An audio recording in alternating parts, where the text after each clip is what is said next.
नमस्कार आदाब। आप देख रहे हैं डीएनएम शो। डीएनएम शो में हम अपराध की सच्ची कहानियां आपके सामने लेकर के हाजिर होते हैं। अगर आपको हमारी कहानी पसंद आती है तो हमारे इस चैनल को सब्सक्राइब कीजिए और इस कहानी को ज़्यादा से ज़्यादा लोगों को शेयर कीजिए।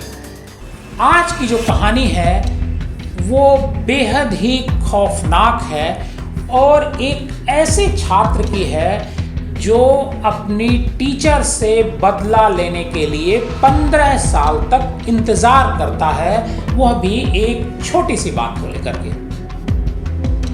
कहानी को आज की हम शुरू करते हैं। जरा सोचिए, आप स्कूल में हैं, किसी टीचर ने आपको कम मार्क्स दिए हैं तो ज़्यादा से ज़्यादा आप क्या करेंगे?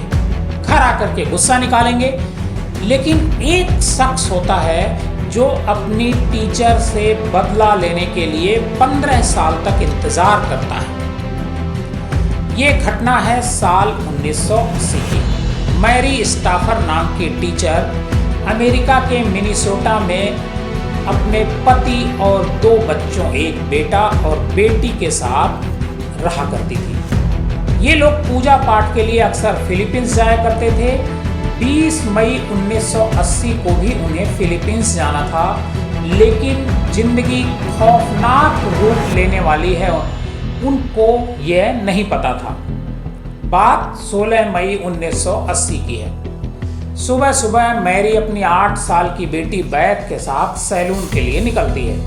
दोपहर को सैलून से जब वो बाहर आई और गाड़ी के पास जैसे ही पहुंची तो एक शख्स जो पहले से वहाँ खड़ा होता है उनके पीछे बंदूक तान देता है और कहता है कि जैसा मैं कहूँ वैसा करो वरना गोली मार दूंगा। उस शख्स ने मैरी और उसकी बेटी को अपनी कार में बिठाया और कहा कि जैसा हम कहते हैं तुम वैसा करते रहो। रास्ते में उसने एक जगह दोनों को उतारा और कार के पास ले गया। उसने माँ बेटी को उस कार की डिग्गी में बैठने को कहा। जब मैरी ने कहा कि वह इसमें बैठ नहीं पाएंगी तो उसने ज़बरदस्ती डिग्गी में दोनों को ठूंस दिया और दोनों के मुंह पर टेप लगा दिया। लेकिन उसी समय रास्ते में खेल रहे 2 छोटे बच्चों ने उसे ऐसा करते देख लिया। इनमें 6 साल के जेसन विल्कमैन ने उस शख्स से आकर पूछा कि वह क्या कर रहा है। इसके बाद वह शख्स और नाराज हो गया और जेसन को भी डिग्गी में माँ बेटी के साथ ठूंस दिया।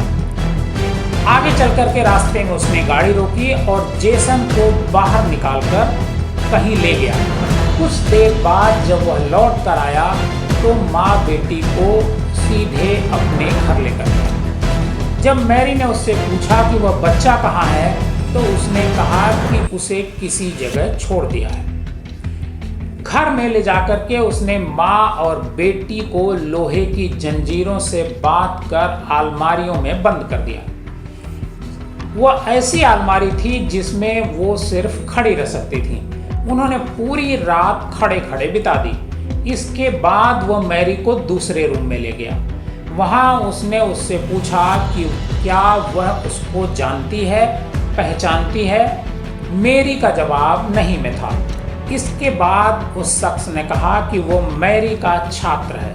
उसने मैथ्स में उसे 9वीं क्लास में B ग्रेड दिया गया था, जिसकी वजह से उसको न तो किसी अच्छे कॉलेज में दाखिला मिला और न ही नौकरी। उसको मजबूरी में ताइवान की सेना में काम करना पड़ा। इस शख्स का नाम है मिंग सेन सी। उसने मैरी से बदला लेने के लिए 15 साल इंतजार किया और खूब लंबी प्लानिंग की। इसके बाद उसने मैरी को अपने कमरे में कपड़े उतारने के लिए कहा। मैरी ने इसके लिए जब मना किया तो उसने कहा कि अगर तुम ऐसा नहीं करोगी तो तुम्हारी बेटी की हत्या कर दूंगा। बेटी को बचाने के लिए मैरी ने कपड़े उतारे और उसने मैरी के साथ अप्राकृतिक रूप से रेप किया। इसके बाद वह रोज मैरी के साथ रेप करता था मैरी की हिम्मत दिन ब दिन टूटती जा रही थी, लेकिन बेटी के कारण वह कुछ आगे नहीं कर पा रही थी। ये सिलसिला करीब 52 दिन तक चला। 53वां दिन आया तो मैरी ने देखा कि जंजीर की पकड़ थोड़ी ढीली हो गई है। जब मैरी के साथ वो रेप करता था, उसी समय उसकी जंजीर खोलता था, बाकी समय उसकी जंजीर बंधी हुई होती थी। 53वें दिन जब मैरी ने देखा कि उसकी जंजीर की जो पकड़ है वो थोड़ी ढीली हो गई है, तब उसने किसी तरह खुद को जंजीरों से छुड़ाया और पुलिस को इन्फॉर्म किया। पुलिस ने आकर माँ बेटी को बचाया। पुलिस ने मिंग को गिरफ्तार कर कोर्ट में पेश किया। वहाँ उसने बताया कि उसने जेसन की हत्या पहले ही कर दी थी। उसने यह भी कहा कि वह मैरी को पसंद करता था।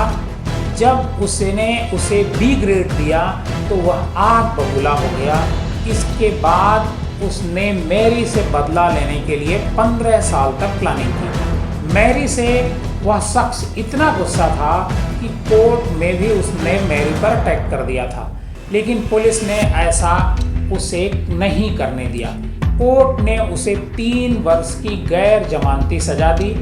2010 में उसको जमानत मिल सकती थी, लेकिन तब मैरी ने कोर्ट से कहा कि उसको अब भी मिंग से खतरा है, जिसके बाद कोर्ट ने मिंग की जमानत अर्जी खारिज कर दी। मिंग अभी भी जेल में है। आपको हमारी ये कहानी कैसी लगी, हमें कमेंट बॉक्स में जाकर ज़रूर बताइएगा।